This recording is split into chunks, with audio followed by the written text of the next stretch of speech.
boa noite a todos, bem-vindos a mais um 4 em linha, o 19º, desta vez com a Carla Castro, disfarçada de Stay Away Governo, o Bruno Pinho, disfarçado de Stay Away Costa, o João Caetano Dias, que não está disfarçado, e eu, que também não estou disfarçado. Bom, antes de começarmos, queria relembrar que nós estamos em curso com a recolha de assinaturas para a candidatura liberal, a do Tiago Maia. Portanto, convido todos aqueles que nos estão a ouvir. Portanto, vai aparecer aqui alguns a indicação do link, mas o que é importante é efetivamente que vocês subscrevam a assinatura para dar mais força a esta candidatura. E vamos então passar para o primeiro tema, que vai ser apresentado pelo Bruno Pinho e que... Bruno, força. Ok. Então, eu queria falar esta semana sobre a polémica que se gerou sobre a obrigatoriedade do uso da app Stay Away Covid.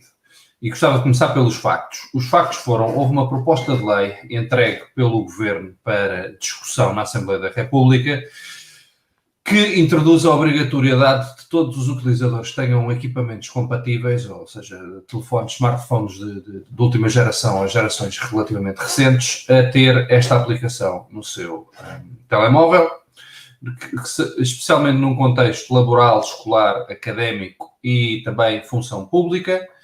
E, além disso, esta lei, ou esta proposta de lei, instrui a PSP, a GNR, a Polícia Marítima e as polícias municipais, ou seja, tudo o que é polícia neste país, a fazer a fiscalização do cumprimento da lei, com multas que podem ir até 500 euros por pessoas para quem não tiver a app instalada no telemóvel. No seguimento da apresentação desta proposta de lei, António Costa fez algumas declarações que eu apontei aqui algumas porque quero realmente ser factual ao que ele disse. A primeira que me chamou bastante a atenção foi: odeio ser autoritário, mas... E a outra que também me chamou bastante a atenção foi quando ele afirmou: as medidas são só autoritárias se as pessoas não o fizerem espontaneamente. Eu só vos vou mandar fazer coisas se vocês não fizerem as coisas que eu quero. Isto é traduzindo o que ele disse. Bom, a verdade é que isto correu tudo um bocadinho mal, da direita à esquerda, exceto uma pessoa que por acaso lidera o maior partido da oposição, chama de seu nome Rui Rio, que disse que até nem via muito mal poderia perfeitamente considerar aprovar esta proposta de lei, mas fora essa voz que é apenas a do maior partido da oposição, todos os outros partidos da direita à esquerda pronunciaram-se contra, acharem que isto era um abuso autoritário e que era um abuso das liberdades dos cidadãos, estar a introduzir a obrigatoriedade de aplicações de apps. Atenção, vou fazer aqui um pequeno à parte. Eu acho que o uso voluntário desta app é recomendado. Eu, pessoalmente, tenho-a no meu telemóvel. Acho que é um instrumento, não é um instrumento perfeito, mas é um instrumento para ajudar a combater a pandemia. Toda esta linha de comentário que eu estou aqui a desenvolver tem apenas a ver com a introdução de uma suposta obrigatoriedade da mesma. Bom, mas como dizia, correu mal estas declarações de Costa e esta proposta de lei. Correu tão mal que ele, já no fim de semana, fez declarações onde dizia que a polícia afinal não vai andar a fazer revistas, nem gosta muito da medida, que a obrigatoriedade foi mal compreendida. Não sei como é que pode ser mal compreendida a dizer que está lá escrito na proposta de lei que é obrigatório andar com a app. Quer dizer, aqui não há pouco espaço para falta de compreensão. Outro ponto que eu queria fazer muito rapidamente é que houve avisos esta semana sobre o SMS estar no limite da capacidade. O Governo teve 6 meses para preparar esta inevitável segunda vaga que estamos já a experienciar. Estamos no princípio desta segunda vaga. E o Governo está a tentar arranjar um bode expiatório. para daqui a semanas ou meses, quando esta lei, espero eu, seja chumbada na semana que vem, dizer, veem, os problemas todos que aconteceram vocês foram mauzinhos e chumbaram a lei. Outras ilações que eu gostava também de tirar aqui deste episódio. Quem propõe implementar uma coisa destas só pode ser, e aqui vou parafrasear aqui o nosso inefável Pedro Nuno Santos, só pode ser um fanático. Mas estes são daqueles fanáticos do bem, que apoiam os ditadores fofinhos, que não querem ser autoritários, mas só o fazem porque as pessoas não fazem o que eles querem. O Fidel, o Kim Jong-un, o Mao Tse-tung, o Pol Pot, o Stalin, eram todos democratas, tipos porreiros que respeitavam a liberdade dos indivíduos. Eles até nem queriam, mas mandaram fuzilar e fizeram genocídios de milhões e milhões e milhões de pessoas. Mas eles nem queriam, coitadinhos. Eles eram umas pessoas bondosas e não queriam fazer esta maldade às pessoas. As pessoas é que não faziam o que eles queriam e os obrigavam. E agora, depois destes momentos mais jocosos, queria fazer aqui outro ponto que para mim eu acho que é realmente o importante e o crucial disto. Tudo isto é uma gigantesca cortina de fumo, ok? Os romanos tinham a expressão panem et circenses, ou seja, pão e circo, que basicamente era o que era utilizado para manter o povo contente e distraído e para não estarem a falar das coisas importantes. Em Portugal, o pão e circo é toma lá uma polémicazita e não falem no importante, e o António Costa é mestre, perito nisto, ok? Alguns exemplos de coisas que passaram um bocadinho ao lado, algumas foram reportadas, mas não em profundidade, mas passaram um bocadinho ao lado na comunicação social esta semana, enquanto o povo andava entretido com a polémica do Stay Away Covid. Esta semana foi entregue a proposta do Orçamento de Estado pelo Governo PS no Parlamento. Da esquerda à direita, já quase todos os partidos demonstraram o seu descontentamento com esta proposta de lei do Orçamento. Quase todos os partidos que sentam à direita do hemiciclo, penso que já disseram que vão chumbar esta proposta do Orçamento de Estado. Inclusive à esquerda temos o BE e o PCP a torcer no nariz. O BE é mais do que o torcer o nariz, apesar disto ser, penso eu, o típico teatrinho, não fosse um partido liderado por uma atriz, mas é o típico teatrino e claramente o governo vai-lhes dar aquelas migalhas que eles tantos gostam e o Bloco de Esquerda vai aprovar. Mas esta é a lei mais importante do país, é uma das leis fundamentais aprovadas todos os anos e pouco ou nada escrutínio está a ter na imprensa. Quero também lembrar que tivemos um presidente do Tribunal de Contas que foi despedido por telefone por António Costa. Este é o mesmo Tribunal de Contas que tem sido crítico das artimanhas socialistas, como, por exemplo, a venda de imóveis da Segurança Social à Câmara Municipal de Lisboa, muito abaixo do seu valor. Este foi despedido por telefone, a imprensa também falou pouco nisto, estão entretidos a falar no Stay Away Covid. Na sexta-feira passada, a esquerda parlamentar chumbou uma proposta da Iniciativa Liberal que visava introduzir transparência sobre a aplicação dos fundos europeus. A Iniciativa Liberal queria que se fosse criado um portal onde todos os fundos europeus que fossem alocados em Portugal ao abrigo, que fossem alocados em Portugal, estes fundos extraordinários que vamos receber da Europa, fossem discriminados no portal. A esquerda parlamentar uniu-se para chumbar esta proposta. A comunicação social estava ocupada a falar no Stay Away Covid e falar um pouco nisto. Outro tema que se falou muito pouco foi sobre o desastre da TAP. Soube-se esta semana que a TAP este ano vai perder 1.600 trabalhadores. Lembro que um dos fundamentos que, mais uma vez, o inefável Pedro Nuno Santos utilizou há meses quando justificou a nacionalização da TAP era, acima de tudo, para salvaguardar emprego. São 1.600 pessoas que, no fim do ano, que estavam a trabalhar na TAP e que, no dia 31 de dezembro, já não vão ter qualquer vínculo laboral com a TAP. Soube-se também, na sexta-feira, que as poucas rotas do Porto da TAP perdem dinheiro. E aqui tenho a dizer que o Pedro Nuno Santos ripostou com uma tirada. Eu não sei se ele teve noção do que ele disse, Ele disse, não são só as do Porto que perdem dinheiro, são quase todas. Eu não sei se isto é para estarmos contentes ou para estarmos tristes, porque afinal, agora que nacionalizaram aquilo, este buraco temos nós de o suportar. Também, e por último, em relação à TAP, neste Orçamento de Estado está-se a propor 500 milhões de euros adicionais a serem injetados na TAP, já são 1.700 milhões, somando estes 500 milhões aos 1.200 milhões que já tinham sido anunciados, para uma empresa que anda a despedir pessoas, que anda a operar rotas todas deficitárias, e isto vindo da pessoa, o Pedro Nuno Santos, que ainda há semana estava na televisão a vangloriar-se de fazer ótimos negócios e a dizer que poderia dar lições a outros Estados e inclusivamente aos privados como fazer bons negócios. Enfim, este é o calibre dos nossos governantes socialistas e com isto passo ao João, que sei que também quer comentar esta notícia. Quero, mas não me vou dispersar aí por tudo o que aconteceu no país, nunca mais tínhamos daqui. Em relação ao Stay Away Covid, eu acho que há 3 maneiras de olhar para isto. A primeira é sobre a privacidade dos dados das pessoas que instalam a aplicação e eu aí não vejo nenhum problema. Parece-me que aquilo está bem feito, é que tecnicamente é sólido e, digamos, é seguro, não há nenhum ataque à nossa privacidade.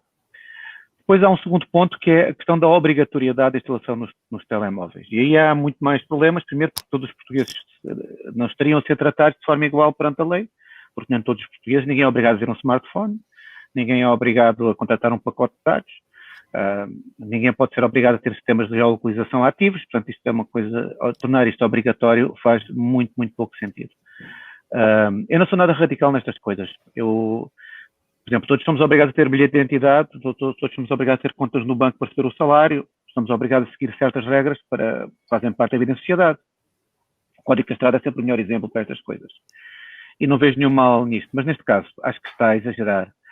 Com uma coisa adicional, é que se a instalação for obrigatória, o Stay Away Covid deixa imediatamente de funcionar, porque as condições da Google e da Apple para aceitarem esta comunicação foi que não fosse obrigatório, foi que fosse voluntário. E, portanto, é um bocadinho contrassenso exigir a obrigatoriedade de uma coisa que, nos termos e condições, diz que é voluntário. Mas o que isto tem claramente criticável é a fiscalização. É esta ideia de que um agente da autoridade, seja um GNR, um PSP, Polícia Marítima, ou uma nova entidade qualquer, a Covid-DGS, que possam chegar ao pé do nosso telemóvel, chegar alguém de alguém e exigir aceder ao nosso telemóvel. Acho que é absolutamente inacreditável e até me pergunto o que é que teria passado na cabeça das pessoas do PS para pôr este tipo de coisas.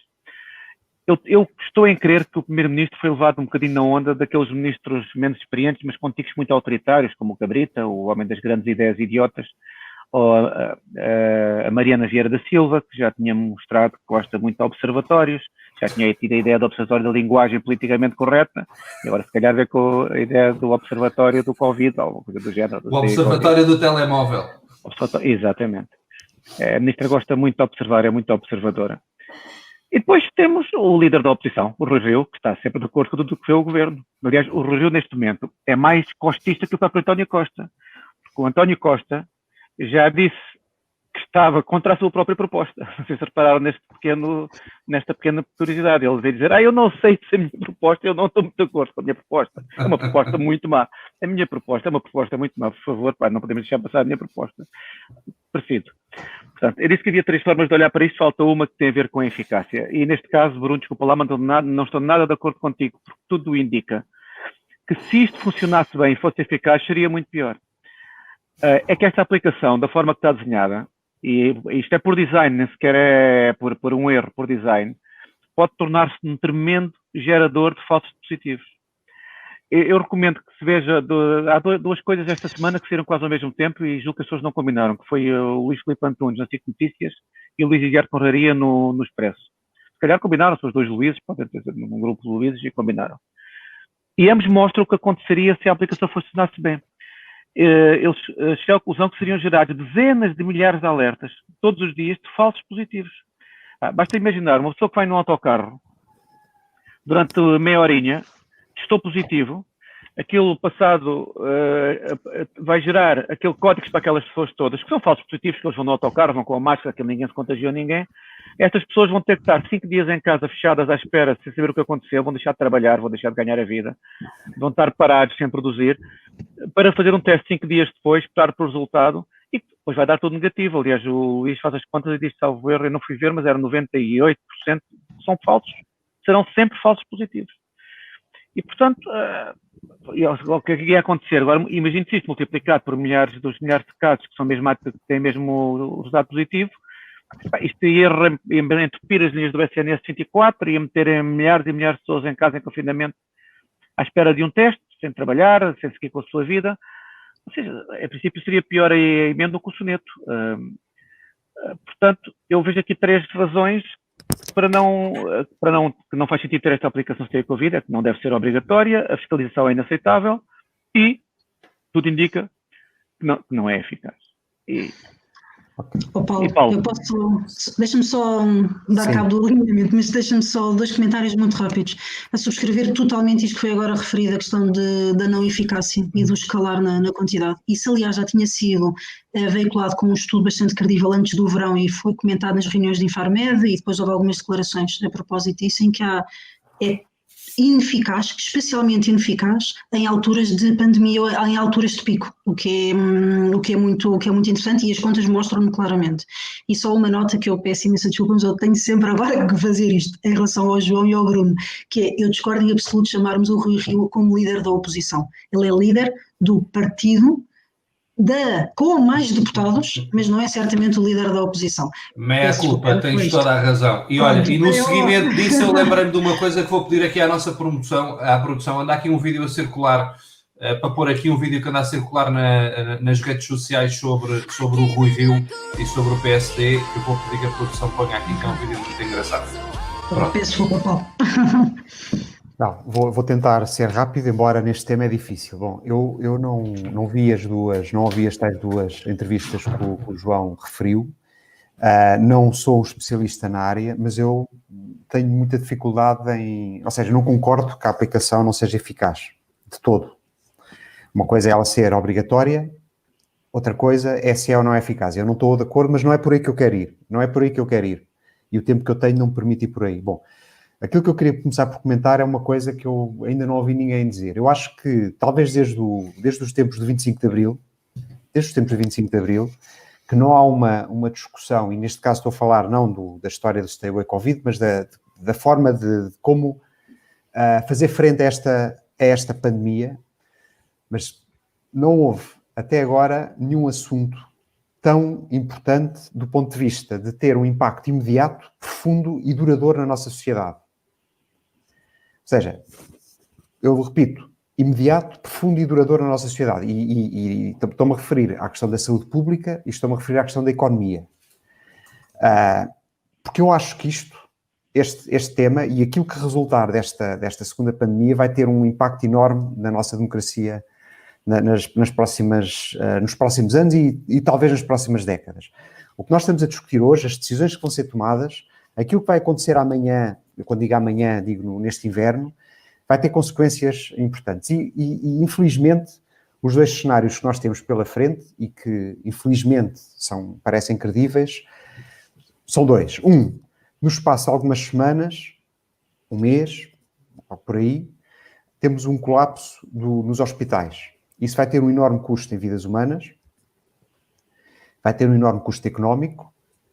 O nosso regime democrático, como nós o conhecemos hoje, perde completamente toda a credibilidade. E o que é que vai acontecer? Nas eleições seguintes, ganha um partido defensor daquelas democracias musculadas, tipo Putin, seja de esquerda, seja de direita, mas o que nós temos hoje deixa de ser aquilo que nós temos hoje. Depois há a segunda... E, aliás, na China, que é uma ditadura, como todos sabemos, já há quem diga que só já há quem diga que só... que é uma ditadura, dirá o PCP. Desculpa ter interrompido. Sim. Mas na China já se diz que só uma ditadura consegue fazer frente a uma pandemia, com sucesso. E esse é um argumento que pode ser utilizado por aqueles que querem simplesmente acabar ou... Agora não se acabam com as democracias. Agora... Por aqueles que querem ser ditadores. Aqueles que querem... Desculpa, os que nem querem ser autoritários. Desculpa. Os que nem querem ser autoritários. Epá, mas vocês não fazem as coisas voluntariamente. Paulo, está a ver, as pessoas que acham que deve haver uma ditadura musculada, acham que deve haver se forem eles os musculados a mandar a ditadura. Claro. Por os outros nem pensar. É verdade. Bom, mas depois há o outro cenário. E o outro cenário que é tão mau quanto o primeiro, que é, para evitar o tal colapso, temos um segundo confinamento. E se temos o segundo confinamento a 6 meses do primeiro confinamento, a economia desaparece, a sociedade civil fica completamente de rastros e aí o PS, que está no poder, e utilizando o dinheiro que vem de Bruxelas, toma conta da sociedade civil de uma ponta à outra. Passa a mandar em toda a estrutura económica do país. E aí ficamos com um modelo de democracia à húngara, em que quem está no poder controla tudo, ainda mais, muito mais do que hoje. Portanto, estes são, para mim, os 2 cenários que nós temos pela frente e, portanto, para mim, é puro bom senso que se utilizem todas as armas que temos, todas as ferramentas que temos à nossa disposição para que isto se resolva da melhor maneira possível, incluindo a aplicação Stay Away Covid, que eu, como disse inicialmente, acho que é parte da solução e não parte do problema. Portanto, para mim, a grande ameaça à minha liberdade individual, porque eu não tenho problema nenhum com a aplicação, é que a democracia desapareça daqui a 1 ano ou daqui a 2 e que esteja durante 10 anos ou 20 em parte incerta. E pronto. Depois tinha aqui mais uma coisa a dizer, mas deixo para o próximo. Paulo, desculpa, já vamos acho que com 20 minutos disto, mas tu disseste, a tua última frase fez-me lembrar de uma coisa, ok? E peço desculpa que já vamos aqui bastante alongados neste tema, mas acho que é muito importante. As democracias morrem. E aqui vou utilizar o exemplo da Alemanha de 1930, ok? A democracia morreu na Alemanha, não porque houve uns senhores maluquinhos muito maus que decidiram não sei o que mais e tomaram conta daquilo à força. Foi porque a população, que eu quero crer, que não eram todos assim tão maus e tão terríveis, apesar de, obviamente, os nazis eram péssimos, mas que acreditaram naquilo, que eles, era uma sociedade que tinha problemas, era uma sociedade que vinha destruída da Primeira Guerra Mundial, uma sociedade onde havia severos problemas económicos, inflação, havia muito conflito na sociedade, e apareceram uns senhores com um discurso de salvação da pátria, ok? Que assim que se sentaram na cadeira do poder, mataram a democracia. Mas a democracia morreu, não foi por um golpe de Estado. Sim. A democracia morreu porque o povo escolheu nas eleições, escolheu a solução falaciosa que lhes parecia, a solução sedutora que é eu tenho a solução para isto tudo, que é a solução populista e simplista. Sim. E não estou a dizer que Portugal é a Alemanha de 1930. Não estou a dizer isto. Mas há paralelos. E as pessoas têm de pensar nisso. Sim. Pronto, este tema já vai longo. Vamos passar ao segundo, que está ligado com o primeiro. João. Estado de emergência. E desta ideia do nosso Presidente da República, que já deve estar a pensar na sua mente hipocondríaca que é necessário decretar um novo estado de emergência. E há uma coisa que eu tenho certeza, é que quando sair o decreto do estado de emergência, a Iniciativa Liberal vai ler de uma ponta à outra, e se forem passados vários limites na legislação, como foram passados os outros decretos de lei, que depois não foram aplicados, ou seja, aqueles limites não foram ultrapassados no dia-a-dia, é verdade, mas estavam no decreto de lei. A Iniciativa Liberal vai estar do lado certo, e como sempre esteve, e vai estar do lado certo, possivelmente antes de todos os outros. Esta sequência de estados, que eu já estou um bocadinho perdido, no outro dia estava a explicar em inglês que o estado de calamidade era menos importante que o estado de emergência, e ele não percebia porquê, porque a calamidade era o topo do topo das coisas más que podem acontecer a alguém. Eu já estou um bocado confuso com estes estados de alarme, estados de calamidade, estados de emergência, estados de confinamento, eu já não sei, já estou um bocadinho perdido. Estados socialistas. Estados socialistas.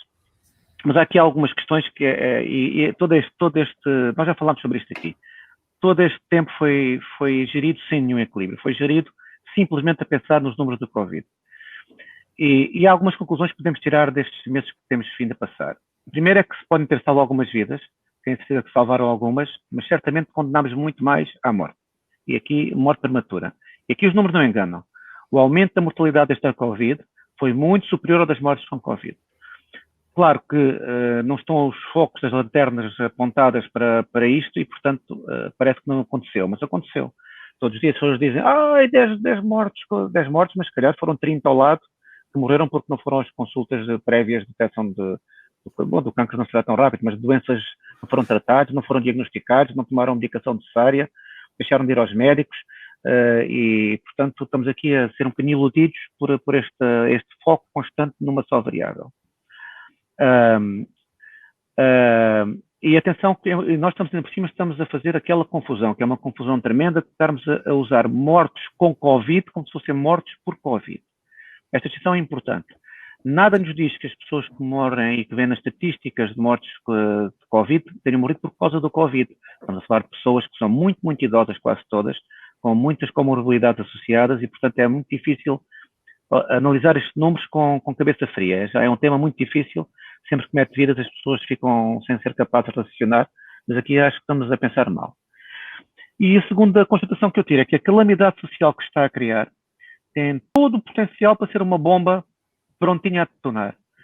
A destruição económica que este confinamento provocou e que ainda o vamos ver nos próximos tempos e que, a repetir-se, provocará, o medo continua presente em toda a gente, não, mas em muitas pessoas. Isto tem um potencial destruidor que a mim parece-me ser muito mais perigoso que o risco da doença. E eu só ao princípio, quando isto começou, estava um bocadinho dividido, porque não se sabia, quer dizer, estávamos todos um bocadinho na dúvida o que é isto, que raio de doença é esta, vamos morrer todos, não vamos morrer todos, os nossos filhos, a família, os idosos, andámos todos sem saber o que íamos fazer. Portanto, sempre achei que havia um impacto económico muito grande, mas não era capaz de pôr no prato da balança. Eu hoje estou convencido que quando estamos no balanço final daqui a uns anos, vamos ver que a destruição causada pelas medidas de combate ao Covid vão fazer sentido por muito mais tempo e serão muito, muito mais pesadas que as consequências do próprio bicho, do coronavírus. E na prática o que nós estamos a fazer, e já vamos a fazer isto há muitos anos, não só com o Covid, estamos a destruir as expectativas de vida de uma parte muito relevante desta geração que está a sair das universidades e que está a trabalhar nos últimos anos. Já o fizemos porque temos um endividamento demencial do Estado, que é incentivado por esta pressão permanente, por mais despesa pública.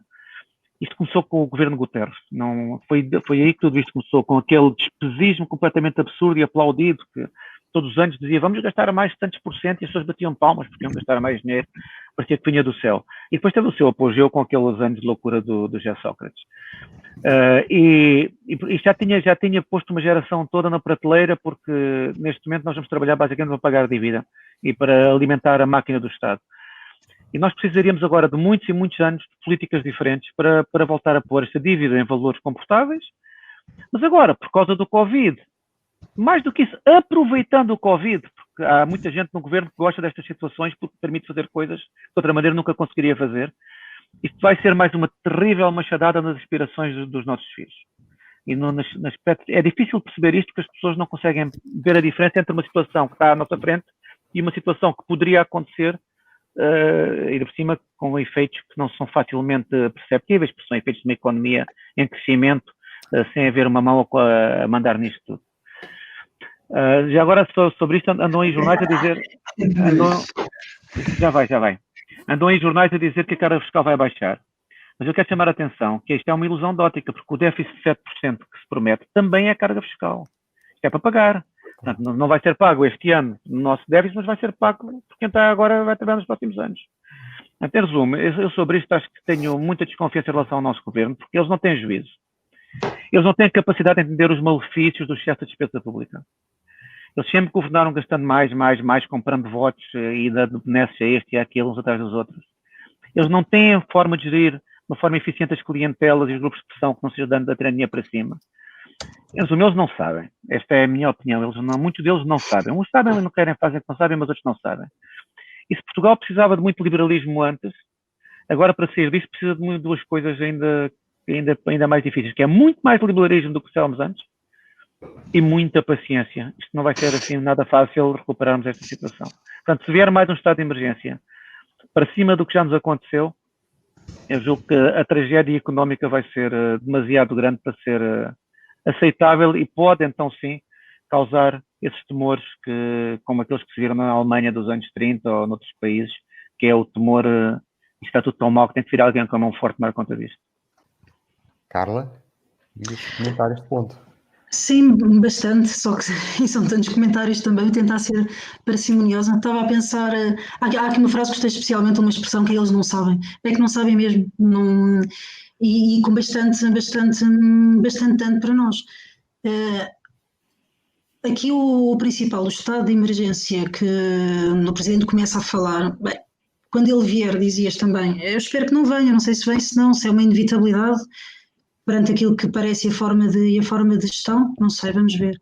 Sei que claramente o Presidente, em vez de estar a vigiar o Governo, está a atuar sobre a cultura de medo e sobre outra forma de pressão na comunicação social para as pessoas, quando o que ele devia justamente era estar a ser colaborativo, não a pôr, desculpem uma expressão, mas a mãozinha por baixo do Governo, mas a incitar, a ser exigente para que o Governo fizesse as coisas de outra forma.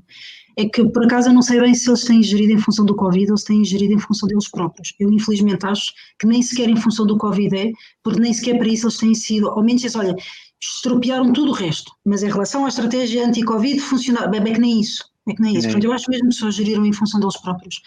E há muitos exemplos, isto encarar como uma fatalidade, isto não é uma fatalidade, não é? Há muitas coisas que deviam ter feito e não fizeram, não há o plano, continua a não haver o plano de uma situação para o SNS de uma forma integrada, não há soluções, a educação que se passa nas escolas em relação aos professores mais velhos, em relação à não autonomia para a contratação de professores, para as situações que está a ver do ponto de vista das quarentenas e do ponto de vista dos isolamentos que estão a acontecer, mas também para a recuperação, é importante continuar a insistir nisso, para a recuperação dos alunos carenciados. Aquilo que se passou no último ano está-se a agravar durante este ano e passam a vida a falar do elevador social e tudo mais, isto são danos que vão ficar, é tipo a dívida pública que estava a falar há bocado, são danos que vão ficar para as gerações de uma forma inultrapassável. Transportes. As não reuniões e não decisões dos à la Infarmed, a não gestão dos contactos positivos, os conselhos de saúde pública, a gestão aeroportuária e fronteiriça sem ser assertiva, um orçamento de Estado que nem estimula, nem por via das famílias, nem ao nível da atividade empresarial. Nós estamos a falar do quê? E depois é o quê? Depois são as pessoas vão ter que se recolher em casa, fechar em casa, não ter atividade a nenhum nível, parar ainda mais a atividade económica e quem não instala o Stay Away Covid é o culpado disto tudo. Nós estamos a brincar. É assim, os erros só se corrigem. Isto é uma coisa que se ensina às criancinhas desde pequenos, não é? Isto é uma lei basilar de gestão empresarial, é do que quiserem. Os erros só se corrigem se estivermos dispostos a admiti-los. E este governo parece que não aprende, cada vez vai-se afundando mais este fosso, não faz o próprio trabalho, parece que não há exigência para o trabalho em que eles devem ser feitos, nomeadamente pelo Presidente da República. É mais fácil dizer às pessoas ou que se escondam ou que se não instalarem tem que ser autoritário, senão isto não vai resultar nada, quando não é por aí efetivamente, e há uma dissonância entre aquilo que se faz, entre aquilo que se diz e aquilo que se faz, e entre aquilo que é preciso ser feito e o que é efetivamente feito. Depois nós estamos a olhar para isto e acha-se que o medo realmente é a solução que só vai agravar tudo isto. E portanto isto chega a ser bastante desconsolo. Concordo com o que estavas a dizer, que é preciso ter paciência, é preciso ter muita paciência também e sobretudo para continuar a ter força para tentar trazer um bocadinho de bom senso e racionalidade e tino à discussão pública, e acho que é isso que temos que continuar a fazer todos. E pronto, Carla, desculpa, deixa-me só dizer uma coisa rápida. Também temos de ser aqui um bocadinho honestos, vamos lá ver. Eu estou a ser honesta. Não, temos de ser um bocadinho honestos no sentido em que o governo não teve 6 meses para se preparar, nem sequer sabia que vinha uma segunda vaga. Isto é tudo novidade. Aconteceu agora, eles estão a fazer o seu melhor. Foram apanhados de surpresa. Foram apanhados na curva. Nunca se falou numa segunda vaga. Desde abril, quando foi o desconfinamento, que não se fala nisto. Não, portanto, é isto que eu estou a dizer. Portanto, temos de ver, eles nem queriam, mas... Durante o verão não houve nenhum passo de jeito em relação a tudo o que se sabia que ia acontecer agora. E depois, ai que Deus, são as pessoas. Então não vou, fizeram os semáforos nas praias.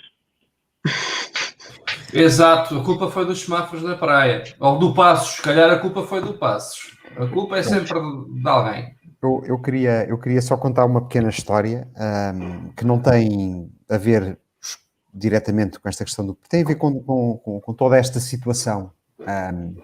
E não é aqui com a ideia de, obviamente, branquear ninguém, mas eu acho que é uma história que as pessoas devem relembrar e devem pensar.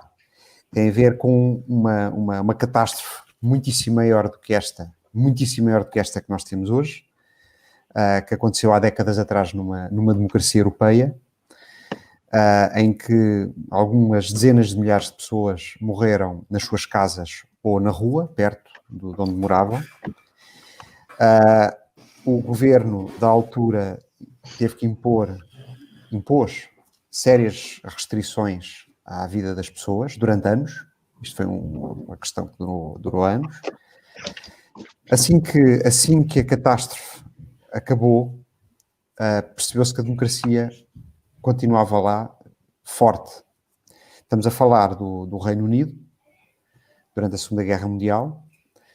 O primeiro-ministro era um senhor que foi membro do Partido Liberal durante uma boa parte da sua vida, mas que foi um liberal, penso eu, durante toda a sua vida, que recebeu, quando chegou o primeiro-ministro, um país que estava derrotado, que entregou, no dia das eleições, um país que tinha ganho a guerra, e que foi a eleições, ainda a guerra não tinha acabado, e perdeu.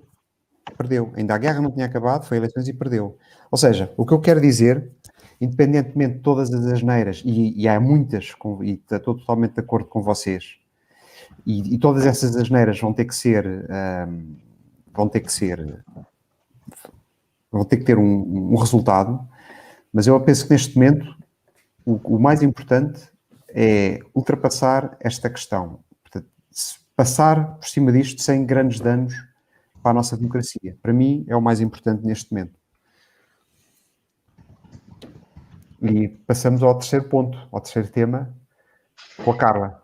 Sim, obrigada, Paulo. Eu queria trazer o tema da lei das grandes opções. Antigamente, grandes opções de plano, e eu ouvi dizer nos últimos tempos que nós estávamos numa altura de disrupção, de crise, que estávamos perante os orçamentos mais importantes de Portugal de sempre, que estamos a anteceder um volume nunca visto de fundos, e nós estamos nas vésperas da aprovação de debate e aprovação, supõe-se, do orçamento, e discussões de fundo nada, discussões de fundo sobre a aplicação dos fundos nada, e com estes factos que são criados de apps, máscaras e estados de emergência, a verdade é que está a perder todo este ponto de comunicação. E por isso eu acho que o orçamento nós vamos estar a falar durante bastantes vezes nas próximas semanas. Eu optei por trazer a lei das grandes opções do plano. Porquê? Portanto, esta semana, e para já o que é, porque eu cheguei à conclusão que algumas pessoas que não sabem o que é, só um breve esclarecimento. É um documento basicamente de política económica, okay? Ele é aprovado primeiro em Conselho de Ministros, depois é enviado para o parecer no Conselho Económico e Social, e depois é debatido em conjunto com o Orçamento do Estado em plenário, portanto, na altura da aprovação. Ou seja, é suposto ser o quê? É suposto ser aquilo que norteia as opções orçamentais, e portanto isto é um bocadinho como a vida empresarial. Há uma estratégia e depois há um orçamento que plasma a estratégia. E tem dois grandes blocos: a identificação do planeamento, a política económica, independentemente de mais estruturada, menos estruturada, o que tipo de política económica, e a programação orçamental plurianual, ou seja, o orçamento de um ano deve estar integrado numa realidade de diversos anos. Pronto, isto é aqui um bocadinho de contexto em relação ao tema. Então, porquê a pertinência? Esta semana vai ser discutido na generalidade com o Orçamento de Estado, e porque é preciso haver essa estratégia. E o que é que nós estamos a ver? E aconselho a quem tenha interesse no tema a ler o próprio parecer do Conselho Económico e Social, que é verdadeiramente destruidor para este plano. Pronto. Primeiro, há aqui uma crítica que pressupõe o plano que estamos numa fase de estabilização. Isso é um pressuposto altamente discutível. Depois, isto tem uma implicação na forma gravíssima, que é: as grandes opções do plano anteriores eram 2020, 2023, e o que se fez foi meros ajustamentos e algumas referências à situação pandémica. Ou seja, o que é que acontece? Aquilo que é suposto ser uma visão da política económica para os próximos anos não revela os impactos da crise e os efeitos disruptivos. isto tem um impacto grave, porque se aquilo onde está o plano essencial, se não plasma esse efeito da crise, depois o orçamento e tudo o que vem daí em diante são meros ajustes e não refletem a quebra de estrutura em que nós estamos atualmente em Portugal. Portanto, era necessário, era fundamental um documento este ter uma revisão mais profunda das prioridades, dos objetivos e que encarasse com verdade, com consciência o que é que Portugal vai enfrentar nos próximos tempos. Mas a própria qualidade técnica também é bastante criticada. Desde aspectos mais formais, como as agendas, não é? As famosas agendas estratégicas, as pessoas, a inovação, a transição climática e o país competitivo. Mas depois fala de um modelo de governação do Estado que deve ser racional, eficaz e eficiente. Parece bem, mas essa parte não é casada com as agendas e nem sequer tem plano de investimentos ou quais é que são concretamente no orçamento plurianual no que é que isso reflete. Ou seja, mais uma vez, intenções, mais uma vez, mãos cheias de nada. E continua, fala dos fundos europeus, sabemos, uma grande dependência dos fundos europeus, não há relação entre o orçamento nacional, a necessidade de investimentos e dos fundos europeus, mas pronto, ainda podemos dizer, bem, mas isto ainda está em discussão, discordo de tudo, mas ainda podemos encontrar algumas justificações. Não tem previsões macroeconómicas, não tem cenarização de previsões macroeconómicas. Isto é inqualificável a todos os níveis. O próprio Conselho Económico e Social reflete isto, chega mesmo a dizer que sem essa cenarização não é possível, não é fazer um quadro sustentável de políticas, porque não sabemos, mesmo que seja com vários cenários, um prudente, um pessimista, um otimista, o que seja, não é feito isso. E outra situação especialmente grave também, que não tem, como é suposto e como é usual, um quadro específico para a parte da segurança social, perante o envelhecimento, perante as necessidades em que nós estamos hoje em dia. Isto só pode ser mais uma enorme responsabilidade política, porque tem que haver capacidade técnica de o fazer, mas isto só pode ser uma enorme responsabilidade política a parte da segurança social devidamente tratada neste plano. Portanto, isto é o que temos, ou é o que não temos. Há um parágrafo que é tão grave e tão explícito do Conselho Económico e Social que eu vou ler, porque isto traduz, na minha opinião, exatamente o que reflete, que é o Conselho Económico e Social afirma novamente que a ausência, portanto, de todos estes fatos que eu estava a dizer, constitui um sintoma que o exercício da apresentação da estratégia do desenvolvimento económico e social não está suficientemente assumido em termos políticos e financeiros, nem se encontra devidamente justificado, podendo daqui inferir-se que se procurou apenas o cumprimento administrativo do calendário. O cumprimento administrativo do calendário. Eu vou voltar a dizer, nós estamos a falar das grandes opções que refletem as políticas económicas do país e que são uma vacuidade. Portanto, quando nós muitas vezes aqui dizemos que há má qualidade técnica, eu farto-me de dizer isso, eu já abordei aqui muitas vezes no 4 em linha e infelizmente suspeito que direi muitas vezes mais, que há uma total miséria, uma total perplexidade na qualidade de gestão desta gente, é que estamos a falar de factos, e isto é um facto. Este governo não é bom como estratega, não é bom como implementador.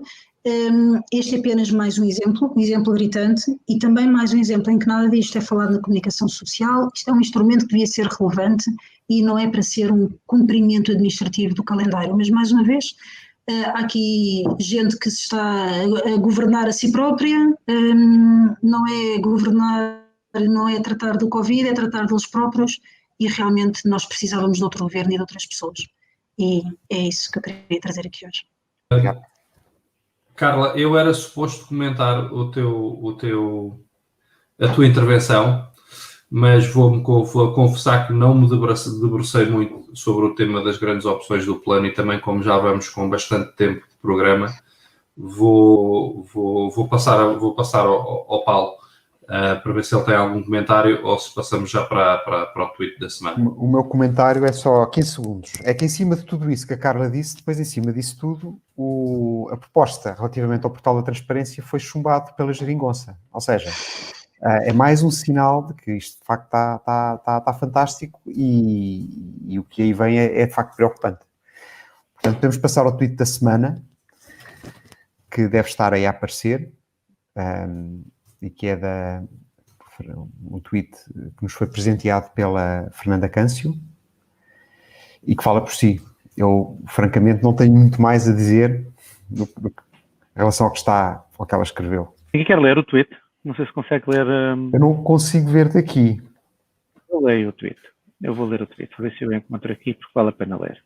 O tweet diz assim: eu sei que é difícil compaginar a violência terrível e muito física da morte do professor francês de cidadania com a violência simbólica do pai de Famalicão que sacrifica os filhos no altar do seu ódio, e ódio é evidentemente.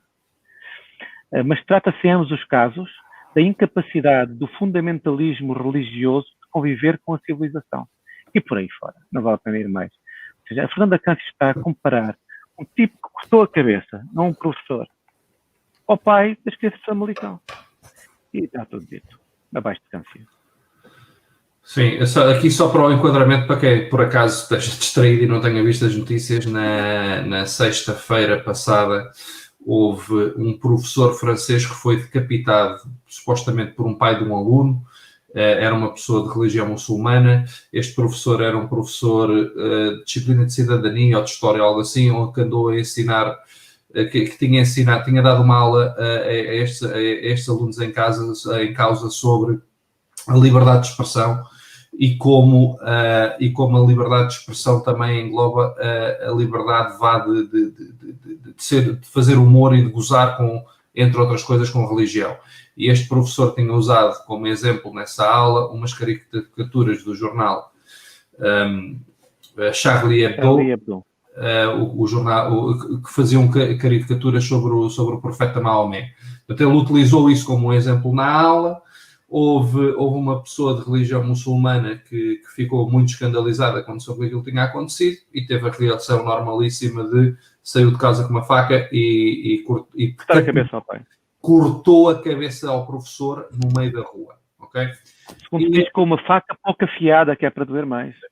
E em Portugal temos uma jornalista que equipara jornalista entre aspas, temos uma jornalista que equipara alguém expressar a sua discordância com que sejam ensinados estes tópicos, cortando a cabeça a uma pessoa, com alguém que discorda, que da maneira que tem de discordar destes tópicos é não querer que os filhos, utilizando uma liberdade prevista na Constituição Portuguesa, não querer que os filhos frequentem essa disciplina e, entretanto, isto está a ser resolvido através dos tribunais.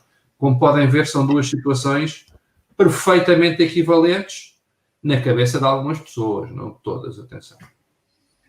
Mas agora só um comentário rápido para se ver como a civilização ocidental às vezes entra num tom woke, um tom parvo nestas coisas. É que o New York Times, quando deu a notícia, o título que pôs na notícia foi Polícia mata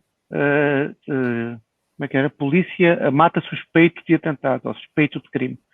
Ou seja, a notícia não era ter sido um pai decapitado, era que o decapitador foi abatido pela polícia. Depois mudaram o título devido às queixas e às reclamações, mas foi este o título original. Isto faz-me lembrar esta semana, aquele título que eu achei muito engraçado, deve ter vindo da Luz e depois foi replicado em vários jornais, foi TAP perde 1.600 trabalhadores. Perdeu-os! Perdeu-os! Contrataram lá para o aeroporto. Estão no aeroporto ou no porão do avião, perderam. Ficaram fechados no armazém. Se fosse uma empresa que não fosse era despediu, fez não sei o quê, não. Se fosse no tempo do Passos Coelho, por exemplo. Se fosse no tempo do Passos Coelho. Agora, como foi, perderam, pronto, olha, contratem um detetive, pode ser que os encontrem, então andam aí perdidos. Enfim. Fora as incoerências de empresas que recebem fundos não podem despedir, até chegar a eles próprios e perceberem que neste momento a TAP tem um belo problema nas mãos. Aliás, é uma razão para o PS poder provar. Outra brilhante intervenção de Pedro Nuno Santos esta semana foi quando ele disse que estas 1.600 pessoas tinham perdido o emprego porque não se pode manter emprego quando não há trabalho. Portanto, o Pedro Nuno Santos, que há semanas ou meses acusava os liberais de serem uns perigosos fanáticos religiosos, pelos vistos já anda a aprender algumas coisas de gestão. Enfim, olha, fico contente porque está a gerir a TAP, que é uma empresa pública agora, está a gerir de dinheiros públicos, finalmente percebeu que para haver empregos é preciso haver trabalho, porque senão não é economicamente viável. Enfim. Temos que pensar, transformar estes programas em cafés liberais, porque isto é mais divertido quando estamos só na conversa. Sim. Temos que fazer uma sessão café liberal para experimentar.